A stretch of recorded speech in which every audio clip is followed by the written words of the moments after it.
Hi! Hello! నమస్తే అందరికీ. అందరూ బాగున్నారా? Welcome back to our channel సిరోరి వ్లాగ్. అందరూ వరలక్ష్మి వ్రతం బాగా జరుపుకున్నారని అనుకుంటున్నాను. ముందుగా అందరికీ బిలేటెడ్ వరలక్ష్మి వ్రత శుభాకాంక్షలు. ఇక వీడియోలోకి వస్తే నేనైతే వరలక్ష్మి వ్రతాన్ని ఇలా సింపుల్‌గా అయితే చేసుకున్నాను. అదేంటో అండి పూజలు గానీ, ఏదైనా పండగలు గాని వస్తే పూజ సామాగ్రి రేట్స్ అనేవి విపరీతంగా పెరిగిపోతాయి. మీరేమంటారు కామెంట్ చేయండి. ఇంకా పూలొచ్చేసి పావు కేజీ 250, 200 అలా చెప్తున్నారు. ఎంత కాస్టో కదా! ఇంక ఇక్కడ వరలక్ష్మి వ్రతానికైతే నేను సింపుల్‌గా డెకర్ అయితే చేస్తున్నాను. ఆ డెకర్ వచ్చేసి నాకు minimum half an hour to 1 hour పట్టింది. సింపుల్ అయినా కొంచెం టైం ఎక్కువ పట్టిందనమాట.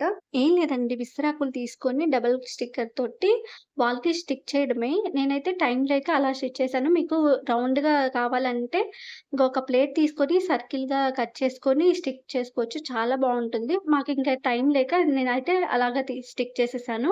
ఈ ఐడియా వచ్చేసి నేను 'దివ్య వ్లాగ్స్' సిస్టర్ దాంట్లో చూసి చేశాను. నాకైతే చాలా బాగా అనిపిచ్చింది.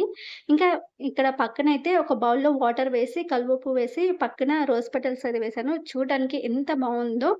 ఇంకా ఇలా అయితే డెకరేషన్ చేసుకున్నానండి సింపుల్‌గా. నాకు తోచిన దాంట్లో అయితే చేశాననమాట. మీకెలా అనిపిచ్చిందో కామెంట్ చేసేయండి. ఇంగిక్కడ నెక్స్ట్ వచ్చేసి పూజ అయితే స్టార్ట్ చేసేసాము. ఇంక అప్పటికే చాలా లేట్ అయిపోతుందని ఇంగ స్టార్ట్ చేశామనమాట పూజ అయితే. ఇంగిక్కడ నేను బుక్స్‌లో నుంచి చెప్తుంటే మా వారైతే పూజ చేస్తున్నారు. ఇంకా రిక్కీ అయితే అల్లరి చేస్తున్నాడనమాట. దండం పెట్టుకుంటున్నారు. అందరూ బావుండాలి. అందులో మనము ఉండాలి. నాకు బాగా చదువు రావాలి. ఇలా అయితే దండం పెట్టుకుంటున్నాడనమాట. సో, ఇంగిక్కడ వాడికి కొంచెం ఇంట్రెస్టింగ్‌గా ఉంది. అప్పుడప్పుడైతే ప వెళ్ళిపోతున్నాడులెండి పక్కకి.